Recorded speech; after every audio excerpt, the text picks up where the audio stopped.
우리는 지난 주일에 사도 바울이 아직 예수님을 믿기 전에 사울로 있었을 때에 그가 어떻게 부활하신 주님을 만났는지를 살펴보았습니다. 다른 사도들과 달리 그는 예수님의 공생의 기간에 예수님과 함께 보내지 않았습니다. 예수님의 가르침을 직접 받지 않았습니다. 예수님이 십자가에 죽으실 때나 사망 권세를 이기시고 부활하신 이후에도 예수님과 함께 있지 않았습니다. 그럼에도 불구하고 그는 자신을 사도라라고 불렀습니다. 그리고 그는 부활하신 주님을 만났다고 말하였습니다. 그러면서 주님이 직접 자신을 이방인의 사도로 부르셨다는 것을 강조하였습니다. 어디에? 이방인 교회에게, 고린도 교회, 또 우리가 얘기하는 에베소 교회, 이 모든 교회, 히브리인이 아닌 이방인들로 구성되어 있는 교회에 특별히 자기는 이방인의 사도로 부름을 받았다고 강하게 말하였습니다. 그 말을 왜 했느냐? 너희가 내 지도를 받아야 된다라는 말입니다. 사도는 교회를 지도할 권한이 있었기 때문에 그렇습니다. 예수님이 사울을 부르셨을 때 빛 가운데서 사울에게 말씀하셨습니다. 나는 내가 핍박하는 예수라. 예수님은 자신의 몸된 교회를 박해하는 사울에게 이렇게 말씀하셨습니다. 그래서 사울이 하였던 일이 예수님께는 어떤 의미가 있는지, 어떻게 여기시는지를 알게 되었습니다. 그리고 예수님의 말씀은 또 다른 측면에서 예수님의 몸된 교회가 얼마나 귀한 것인지를 보여줍니다. 교회는 세상 가운데 가장 약한 조직처럼 보입니다. 세상이 흔드는 대로 흔들립니다. 그래서 심지어 교회를 다니는 사람들이 강한 조직을 만들고 싶어 합니다. 세상에 그 어떤 조직보다 더 큰 힘을 가진 조직을 만들고 싶어 합니다. 그러나 그것은 예수님이 원하시는 것이 아닙니다. 나약하게 보이고 힘없어 보이는 조직. 그러나 우리는 교회의 머리 되신 예수님이 그의 몸된 교회를 보호하고 지키신다는 사실을 기억해야 됩니다. 우리가 강해져서 우리가 능력이 많아서 세상을 이기며 나가는 것이 아니라 우리의 머리 되신 예수님이 원래 강하시고 원래 능력이 많으시고 원래 은혜가 많으신 분이기 때문에 우리가 세상을 이기며 나가는 것입니다. 그것을 믿고 믿음대로 생활하는 신앙생활을 하기를 원합니다. 사울이 부활하신 예수님을 만나고 나서 예수님이 부르신 그 직무를 잘 감당한 자로 변화되었습니다. 그는 교회를 핍박하던 자에서 교회를 세우는 자로, 복음을 전하는 자로, 사람들을 일으키는 자로 변하였습니다. 그것이 부활하신 예수님을 만난 사람들의 변화입니다. 사망 권세를 이기시고 부활하신 예수님을 인격적으로 만난 사람들은 어두운 가운데 더 이상 있을 수가 없습니다. 예수님은 그 사람을 어두운 가운데서 건져내어 빛 가운데 거하게 하시고 빛의 자녀로 살게 하셨기 때문입니다. 물론 우리 그리스도인들은 이런 완벽한 삶을 이 땅에서 누리지 못합니다. 그것은 우리가 처한 구원의 역사 과정 가운데과 관련이 있습니다. 우리는 성령이 한탄하시는 그런 상황에 더 많이 머물러 있을 때가 있습니다. 어리석은 모습이 그대로 나타나고 어리석음을 넘어 악한 모습이 내 자신 안에 있다는 것을 늘 깨닫게 됩니다. 그럼에도 불구하고 십자가에서 우리를 위하여 죽으신 예수 그리스도의 보혈의 피의 공로로 여전히 유효하고 또 사망 세계를 이기신 예수님의 능력이 우리에게 여전히 유효하다는 사실을 우리는 믿어야 합니다. 내가 이렇게 형편없게 사는데, 내 말이 이렇게 거친데, 내가 한 행동이 이렇게 나쁜데, 그것이 아니라 우리가 아니라 예수님이 우리를 붙들고 있다는 사실을 의지하여서 다시 예수님이 원하는 자리로 돌아올 수 있는 힘을 얻어야 됩니다. 우리는 늘 결단을 하면서 살아야 하는 것이 그리스도인의 삶입니다. 무엇을 결단해야 됩니까? 악을 버리고 선을 선택하면서 사는 것입니다. 이것은 당연히 선한 영적인 싸움을 싸우고 있다는 사실을 우리로 자동적으로 기억하게 만듭니다. 우리는 영적인 싸움을 각자 나름대로 싸우고 있습니다. 그것은 이상한 것이 아닙니다. 우리가 호흡하듯이 늘 하나님을 찾고 하나님을 의지하도록 하나님이 우리를 불러주셨기 때문입니다. 그러므로 여러분, 하나님께서 천국문을 우리에게 여시고 선한 싸움을 싸운 착하고 충성된 종이라고 부르실 그때까지 우리는 그 자세를 유지하며 살아야 합니다. 우리를 사망에서 건져 생명으로 인도하신 예수님이 우리에게 원하시는 삶이 그것입니다. 사울은 부활하신 예수님을 다메섹으로 가는 길에 만났습니다. 그것은 예수님이 부활하신 후에 있었던 일입니다. 사건의 순서로 이야기를 한다면 예수님이 부활하시고 제자들에게 보이신 후에 승천하셨습니다. 그리고 예수님이 약속하신 대로 오순절날 성령 하나님이 오셨습니다. 예수님이 그렇게 보내주신 것입니다. 그 일로 신약의 교회가 탄생했습니다. 사울은 그 일이 있은 후에 예루살렘에 예수님을 믿는 사람들이 생겨났을 때에 그때 박해를 하고 또 다메섹에서도 믿는 자들을 박해하기 위해서 결박하여서 예루살렘으로 데리고 오기 위해서 가던 길에 예수님을 만났습니다. 이렇게 쭉 이야기하는 것은 구원 역사 가운데 우리가 어디에 서 있고 사도 바울이 언제 예수님을 만났냐를 기억을 할 필요가 있기 때문에 그렇습니다. 그것이 유익입니다. 우리에게 이제 남은 것은 큰 구원의 사건은 예수님이 다시 오시는 것입니다. 재림하시는 것입니다. 우리는 그날을 사모합니다. 이렇게 예수님이 단계를 밟아가지고 구원의 역사 과정을 이루셨다면 이제 남아있는 재림을 하시는 것이 우리에게 남아있고 우리는 그것을 간절하게 기다리는 것이 신약 성도들의 소망입니다. 하나님 아버지께서 우리를 위하여 계획하신 예수님의 다시 오심을 우리는 믿고 나아갑니다. 왜냐하면 그것은 믿는 자들에게 완전한 구원을 받는 날이기 때문입니다. 이 재림의 날을 사모하는 여러분이 되시기를 소원합니다. 우리는 믿음으로 그날을 바라보고 삽니다. 그날은 깨어있지 않는 자들에게는 도적과 같이 임하여서 심판하는 날이 될 것입니다. 그러나 믿는 자들에게는 그날은 심판의 날이 아니라 구원의 날, 승리의 날이 될 것입니다. 사울과 달리 믿음의 조상으로 불리는 아브라함이라는 사람이 있습니다. 그는 구약의 인물입니다. 하나님이 아브라함을 부르셔서 하나님이 약속하신 땅으로 가도록 하신 그 부르심으로부터 이스라엘이 민족이 되게 하시는 하나님의 계획이 시작되었습니다. 그런 아브라함이 자신의 아들 이삭을 죽은 자 가운데서 다시 받은 줄로 믿는, 즉 부활의 신앙을 가지고 있었습니다. 예수님이 다시 살아나셨다는 소식을 들었던 예수님의 제자 중에 도마라는 사람은 그 소식을 들었음에도 불구하고 믿지 않았다면 이미 그보다 훨씬 오래전에 아브라함이라는 사람은 그 일이 이루어지기도 전에 이미 그 믿음을 가지고 있었다는 것입니다. 하나님께서는 그 믿음대로 이삭을 살리시고 그에게 다시 돌려주셨다라는 것이 히브리 기자가 지금 설명하고 있는 오늘 본문의 내용입니다.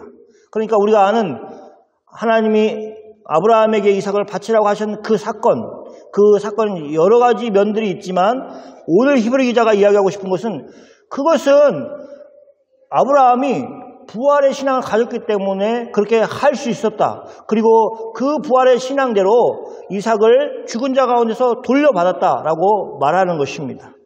오늘은 이 부분을 살피면서 하나님의 은혜를 나누겠습니다. 히브리서 11장은 믿음장이라고 이름이 붙어 있습니다. 믿음의 선진들이 어떻게 그들의 믿음으로 하나님을 기쁘시게 하였는지 또 어떻게 그들의 믿음으로 세상에서 승리하였는지 하는 것을 보여줍니다. 먼저 아브라함과 사라가 어떤 상황 가운데 그들의 아들 이삭을 낳았는지를 히브리서의 내용을 통해서 살펴보겠습니다. 히브리서의 11장 11절 말씀입니다. 같이 읽겠습니다. 믿음으로 사라 자신도 나이가 많아 단산하였으나 잉태할 수 있는 힘을 얻었으니 이는 약속하신 이를 기쁘신 줄을 알았습니다. 이삭을 잉태할 때의 사라의 상태는 이것입니다. 사라는 나이가 많아 단산, 즉 생산을 할 수 없었다고 말하고 있습니다. 그리고 사라 자신도 라는 표현에서 말하는 걸 알 수 있는 것처럼 그것은 단지 아브라함의 문제뿐만 아니라 아브라함도 문제가 있습니다. 그런데 그의 아내 사라도 생산을 할 수 없는 몸이었다는 것을 말해주고 있습니다. 성경은 믿음으로 무엇을 얻었다고 합니까? 바로 잉태할 수 있는 힘을 얻었다. 다르게 얘기하면 잉태하게 되었다는 것을 이야기합니다. 하나님께서는 아브라함과 사라에게 아들을 주실 것을 약속하셨는데 그 약속의 말씀을 그들이 믿었습니다. 그것은 자신들의 몸의 상태를 본다면 도저히 가질 수 없는 그런 마음이었습니다. 그것은 특히 사라는 자신이 아이를 잉태할 수 없는 몸이라는 것을 잘 알고 있었습니다. 그럼에도 불구하고 하나님은 사라의 태의 문을 여셔서 사라가 아이를 잉태하도록 은혜를 주셨습니다. 이것은 하나님이 그들에게 주신 은혜였습니다. 기적이었습니다. 그러므로 이삭은 하나님의 은혜로 낳은 아들이었습니다. 늦둥이 정도가 아닙니다. 이제 늦둥이 낳기도 하지 않습니까?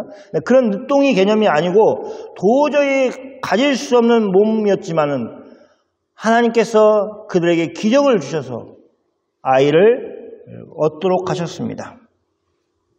이렇게 이삭은 아주 특별한 출생을 하였습니다. 그리고 세월이 흘러 이삭이 장성하게 되었습니다. 하나님이 아브라함에게 이삭에 대해서 하신 말씀이 가물가물해질 정도로 시간이 지나고 나서 하나님은 아브라함이 정신이 번쩍 들게 하시는 말씀을 하였습니다. 아브라함이 평온하게 살고 있었던 어느 날 하나님이 아브라함을 부르셨습니다.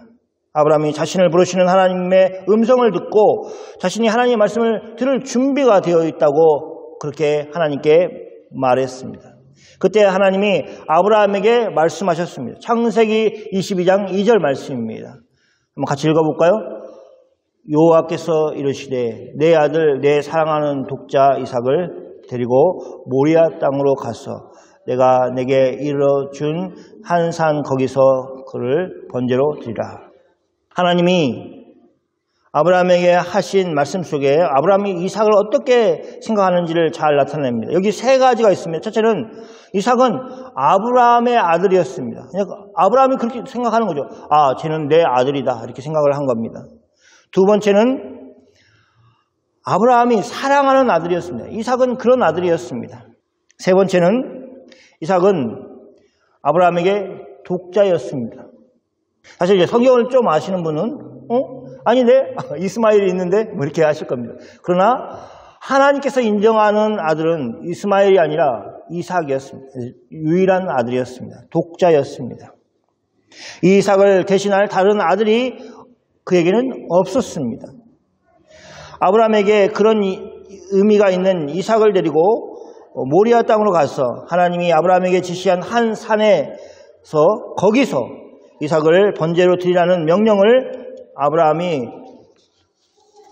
하나님으로부터 받았습니다.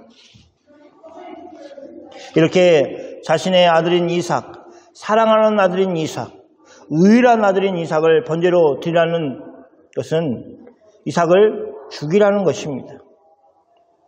죽여서 하나님께 드리라는 것입니다. 이런 하나님의 말씀에 대해서 아브라함은 어떤 말도 하나님께 하지 않았습니다. 그는 대신에 행동을 보여주었습니다. 그는 아침에 일찍 일어나 나귀의 안장을 지우고 두 종과 그의 아들 이삭을 데리고 하나님이 말씀하신 모리아 산을 향해서 여행을 시작하였습니다. 그는 번제에 쓸 나무를 쪼개어 가지고 떠날 정도로 자신의 아들 이삭을 번제로 드릴 준비를 다 해가지고 하나님이 말씀하신 곳으로 출발하였습니다. 아브라함은 행동으로 자신이 하나님을 순종하고 있다, 하나님 말씀에 따르고 있다는 것을 보여준 것입니다. 아브라함과 이삭의 일행은 제3일에 되어서야 그곳에 도착하게 되었습니다. 아브라함에게 3일간의 시간 동안 하나님의 명령에 대해서 깊이 생각하고 하나님이 하시는 일에 대해서 무엇을 계획하고 계시는가 생각할 시간이 충분히 있었을 것입니다. 모리아산이 보이는 곳에서 자신의 두 종을 나귀와 함께 기다리게 하고 아들 이삭과 함께 더 나아가서 아브라함은 번제의 나무를 가져다가 그의 아들 이삭에게 지웠습니다. 함께 더 나아갈 때 그렇게 하였습니다. 아브라함이 번제에 쓸 나무를 자신이 지지 않고 그의 아들 이삭에게 맡긴 것은 그것을 통해서 두 가지를 보여주고 있습니다. 아브라함이 나이가 많아 힘이 없다는 것입니다. 나무를 지고 갈 만한 힘이 없었다는 것입니다. 반대로 이삭은 충분히 자라서 그 번제에 쓸 나무를 가지고 갈 정도로 장성하였다는 것입니다. 이삭은 무작정 아버지 아브라함이 시키는 일만 하는 사람은 아니었습니다. 그것은 그가 아브라함에게 번제할 어린 양은 어디 있는지 묻는 것을 통해서 알 수 있습니다. 이삭은 아버지를 따라서 여러 번 번제를 드리는 아버지의 모습을 보았을 것입니다. 그런데 지금은 불과 번제에 쓸 나무는 준비해가지고 가는데 실상 필요한 번제에 사용할 어린 양이 없다는 것을 그는 알고 아버지께 언급을 합니다. 혹시 아버지가 그것을 빠뜨린 것은 아닌가? 아버지에게 확인할 정도로 그는 사례가 깊은 사람이었습니다. 이삭의 질문에 아브라함은 이삭이 재물이라고 말할 수 없었습니다. 사실을 이야기할 수 없었습니다. 그래서 그는 아들 이삭에게 내 아들아 번제할 어린 양은 하나님이 자기를 위하여 친히 준비하시리라 라고 대답하였습니다. 그리고 그 두 사람은 하나님이 이미 말씀하신 자리로 나아갔습니다. 그리고 그곳에 제단을 쌓고 나무를 벌려놓고 아브라함은 그의 아들 이삭을 결박하여서 제단 나무 위에 놓았습니다. 그리고 손을 내밀어 칼을 잡고는 그의 아들 이삭을 잡으려 하였습니다. 그 일에서 히브리서는 이렇게 말하고 있습니다. 히브리서 11장 17절 말씀입니다. 같이 한번 읽어볼까요?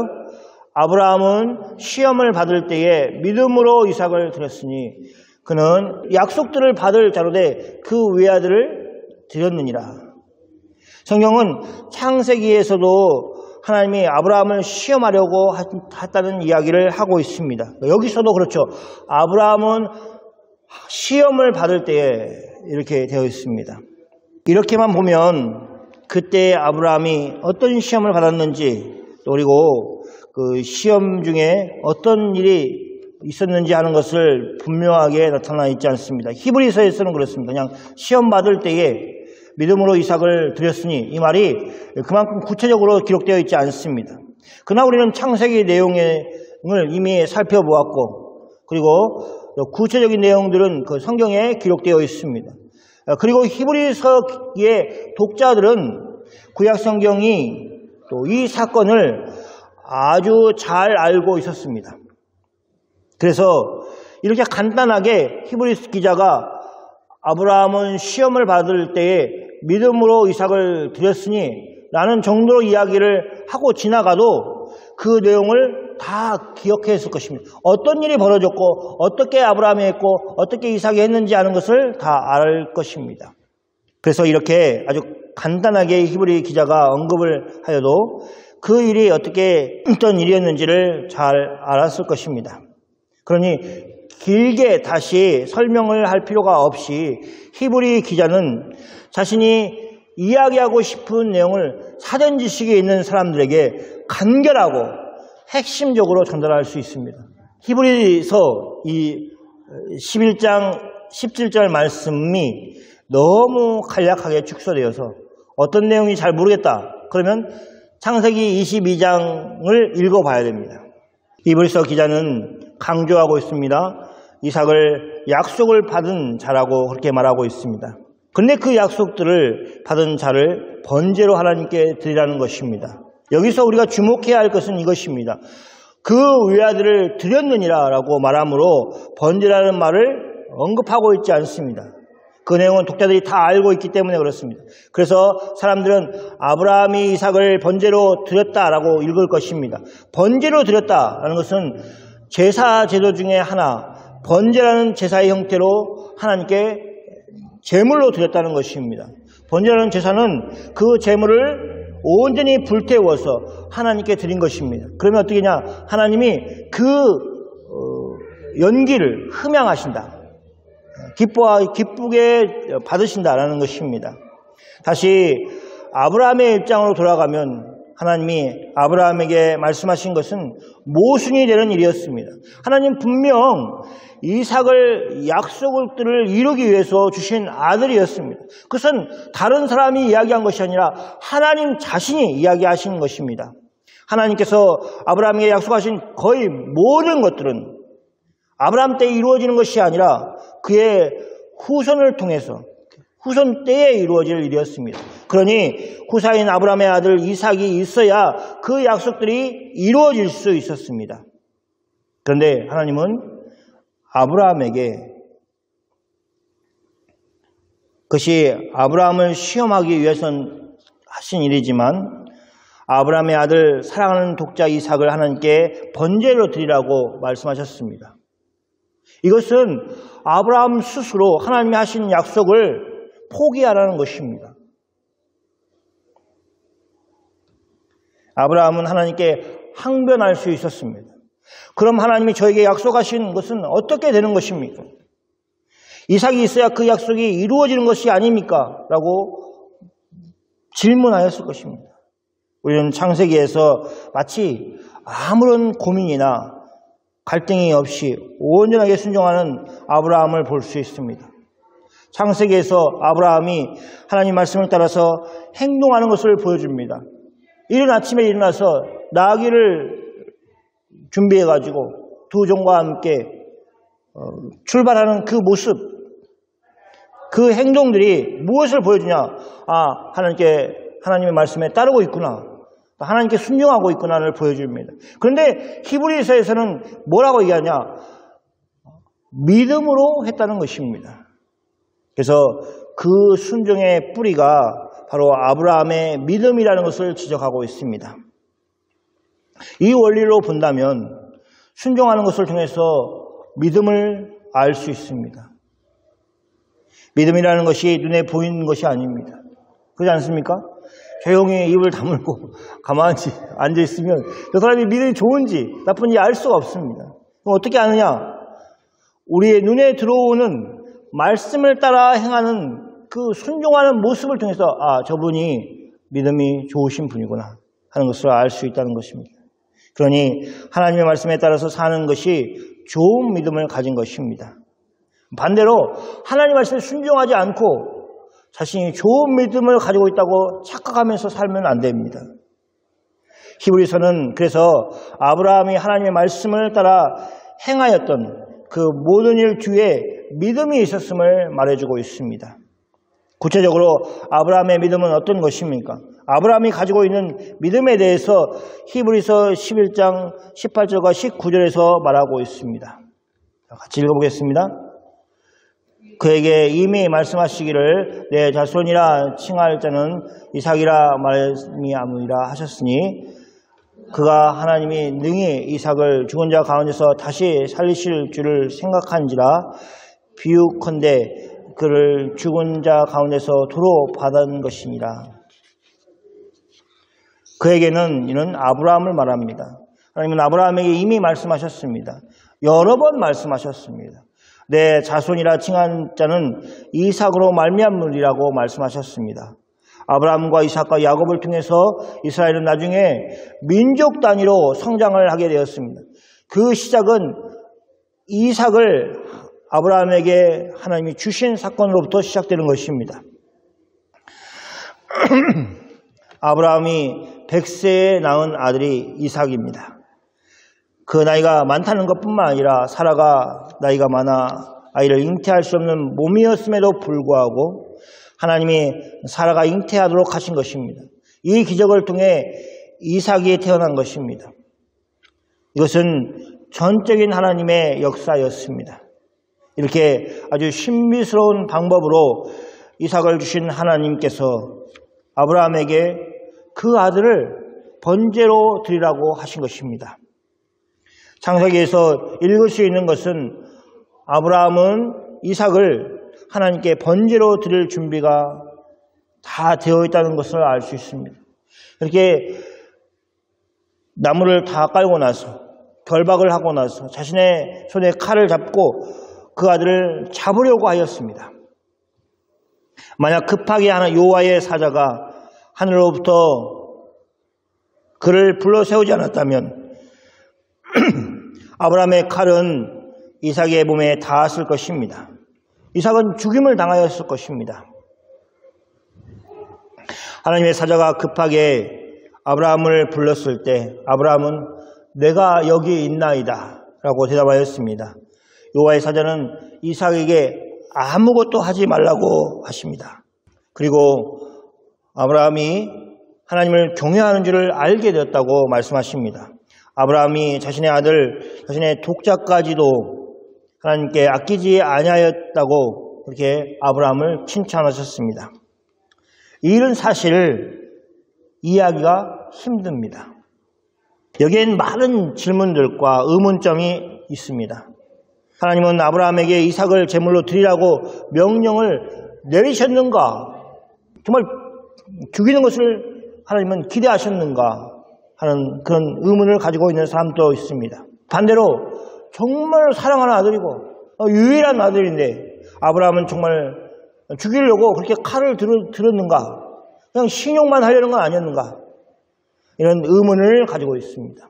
우리는 가끔 하나님께 기도할 때 나에게 조금 더 힘을 주시면 이 문제를 해결할 수 있습니다라는 그런 형태로 기도할 때가 있습니다.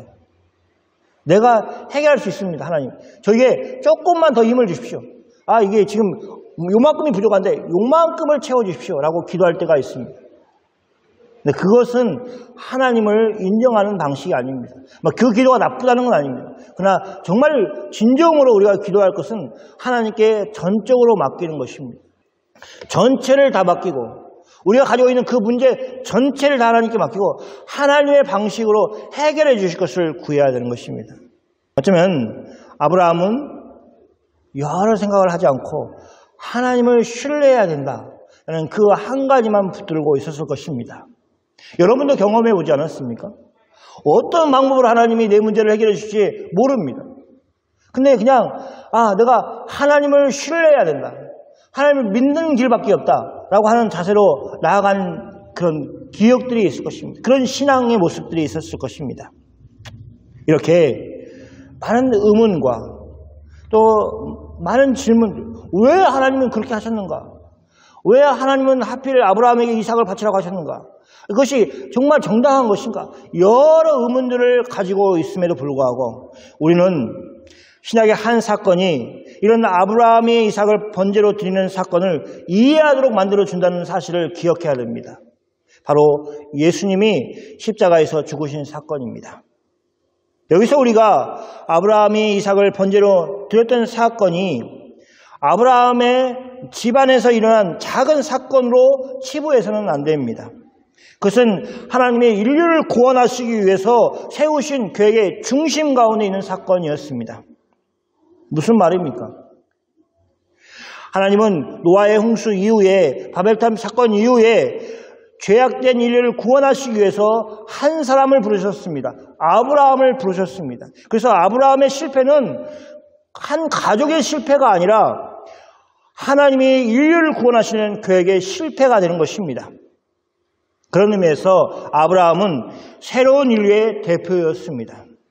새롭게 하나님이 세우신 계획 가운데 대표로 서 있는 것입니다. 인류의 대표 이렇게 하면 생각나는 인물이 있지 않습니까? 바로 아담입니다. 아담은 인류의 대표로 서 있었습니다. 그는 에덴 동산에서 풍족한 중에 살고 있었습니다. 그런데 그는 그 풍족한 중에 실패하였습니다.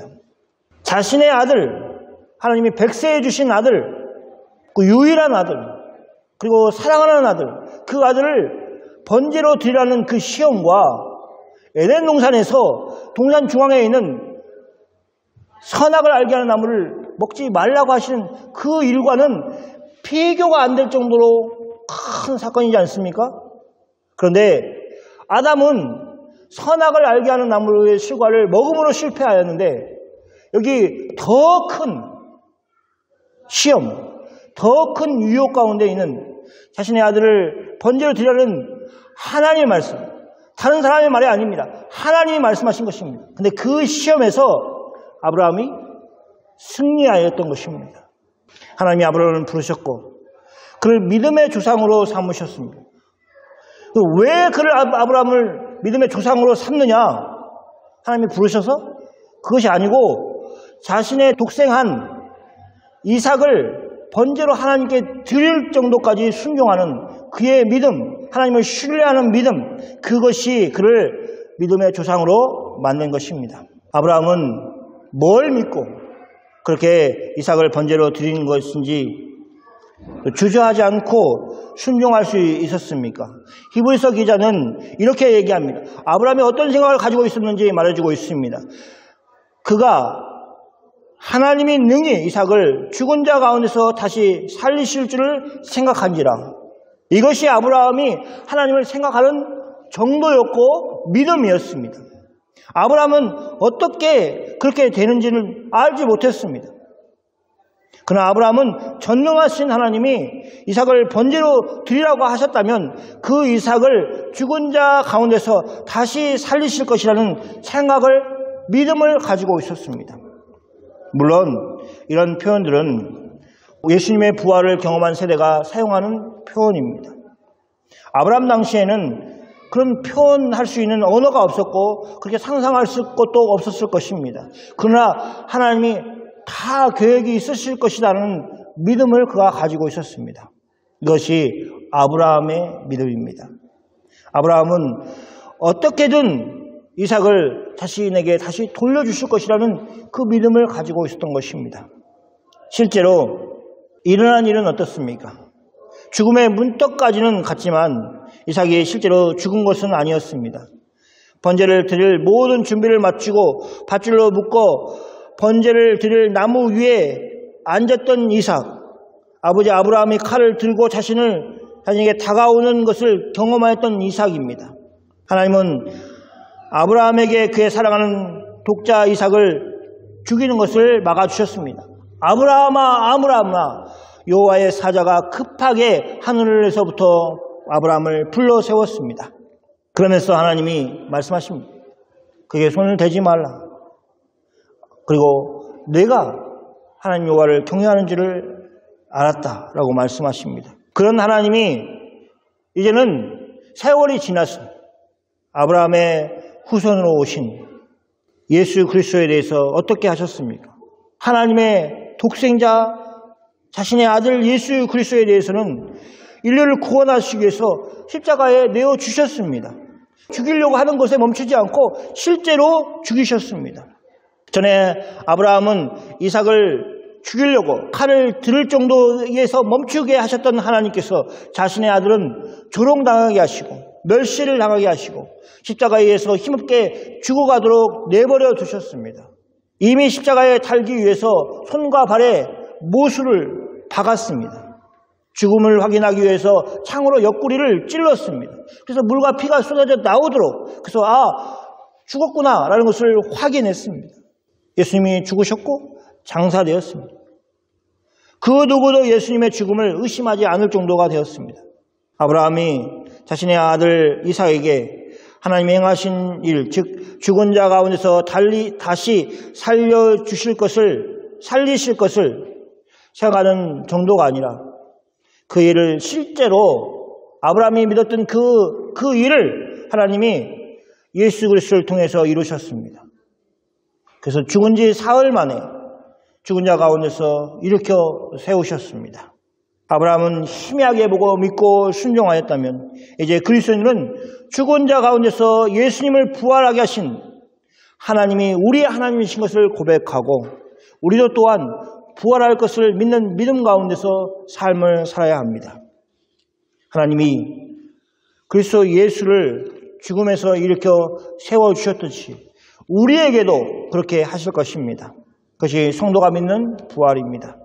아브라함은 모든 약속이 걸려있는 이삭을 잃는다는 것이 겁나지 않았습니다. 절망적이지 않았습니다. 그 일로 하나님께 항의하지 않았습니다. 왜냐하면 그는 이삭을 죽은 자 가운데서 도로 받을 것을 믿었기 때문입니다. 하나님은 그렇게 하셨습니다. 사랑하는 성도 여러분, 아브라함의 믿음은 부활신앙을 가진 사람의 믿음입니다. 그는 아주 멀리서 장차 그리스도 예수 안에서 일어날 일들을 미리 이삭을 통해서 조금 맛보는 그런 은혜를 입었습니다. 그 은혜의 빛으로도 그런 넉넉히 믿음으로 살아냈습니다. 그런데 우리는 어떻습니까? 신약의 성도는 아주 밝은 빛 가운데서 있습니다. 구원의 빛은 흐릿한 것이 아니라 선명하게 십자가와 부활을 통해서 찬란하게 빛났습니다. 그러므로 우리는 방황하는 일을 하면 안 됩니다. 방황하지 마십시오. 어디에 생명이 있는지, 어디가 내 유익이 있는지 기웃거리지 마십시오. 예수님 안에 있다고 하나님께서 분명하게 우리에게 말씀해 주셨습니다. 아브라함이 이삭을 하나님께 번제로 드리는 사건을 통해서 하나님이 어떤 분이신지 또 무엇을 기뻐하신지를 보았습니다. 우리는 예수 그리스도 안에서 하나님이 죽은 자 가운데서 예수님을 다시 살리신 것처럼 믿는 자들을 다시 살리실 것을 믿습니다. 그 믿음이 세상을 이기는 힘입니다. 세상에 요동치는 것이 아니라 오직 하나님만을 보고 나아가실 수 있는 힘입니다. 그 힘과 그 은혜가 넘쳐나기를 예수님의 이름으로 축원합니다. 아멘. 기도하겠습니다.